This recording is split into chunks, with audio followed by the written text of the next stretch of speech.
Berikut ini adalah wawancara kami tentang identitas nasional. Kami mengambil studi kasus tentang bahasa Indonesia sebagai bahasa ASEAN.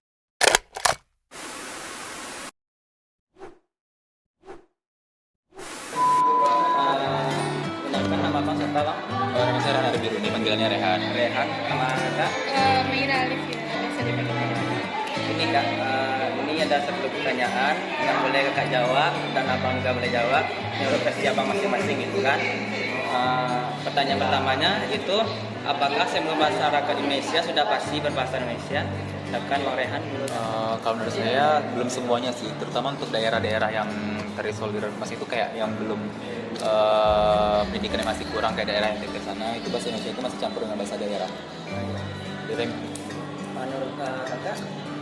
Kalau menurut saya juga sih, apalagi kayak kalau saya kan tinggalnya bukan di kotanya ya, kayak di pinggiran, jadi di sana tuh lebih sering berbahasa Minang daerahnya.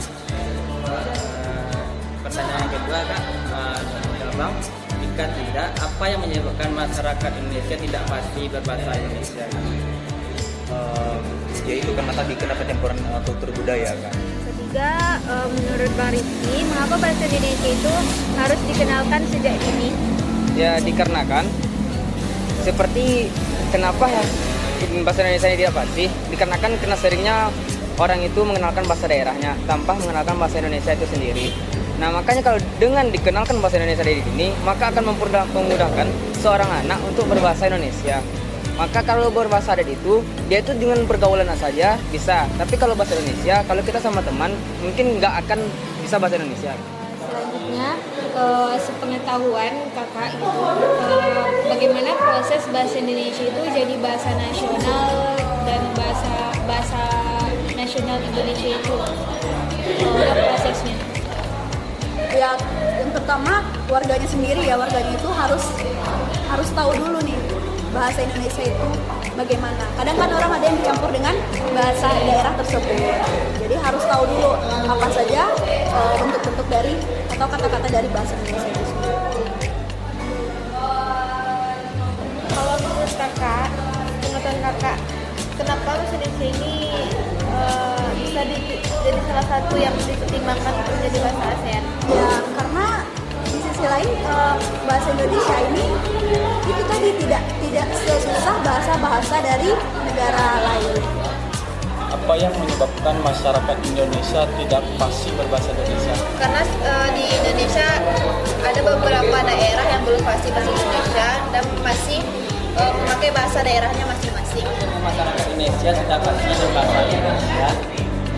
Menurut saya sebagian besar itu sekitar 75% itu masih banyak masyarakat yang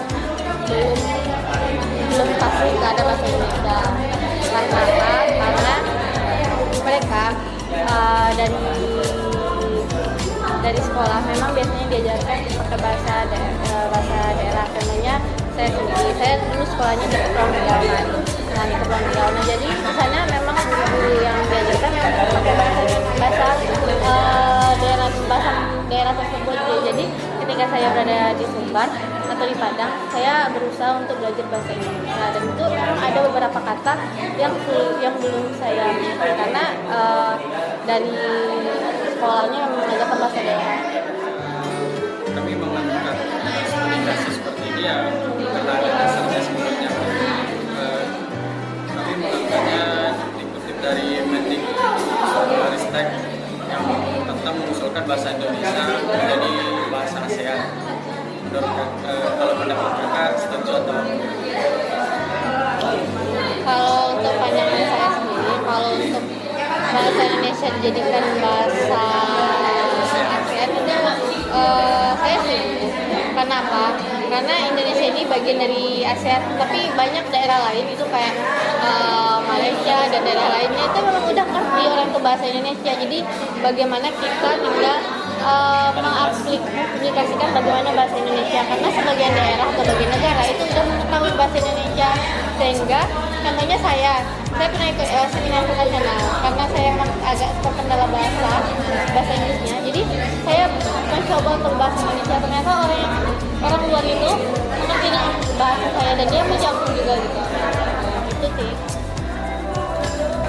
Nah, kalau abang setuju bahasa Indonesia menjadi bahasa ASEAN, kira-kira apa yang menjadi salah satu pertimbangannya, Bang? Kalau menurut abang, apa Mungkin lebih mudah orang keluar dari Indonesia memakai bahasa Indonesia. Kalau dari hambatan yang dilaluinya, hambatan bahasa Indonesia menjadi bahasa ASEAN, menurut abang apa?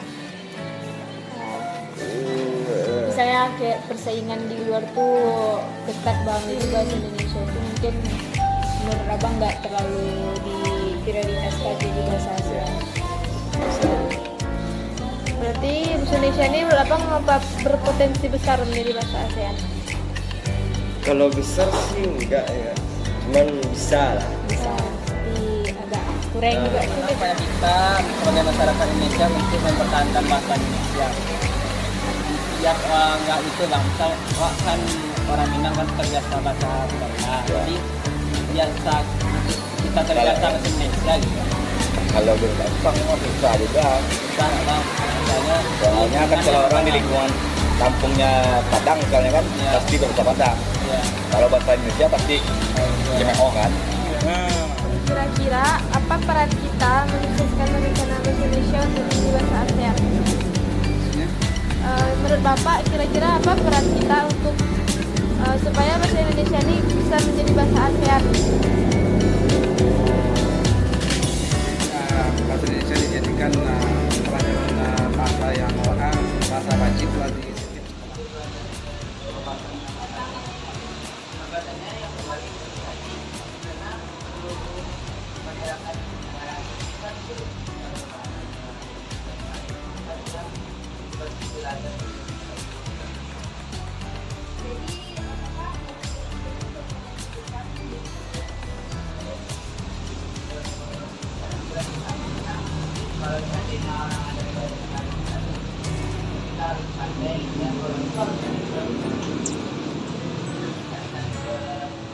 Pandai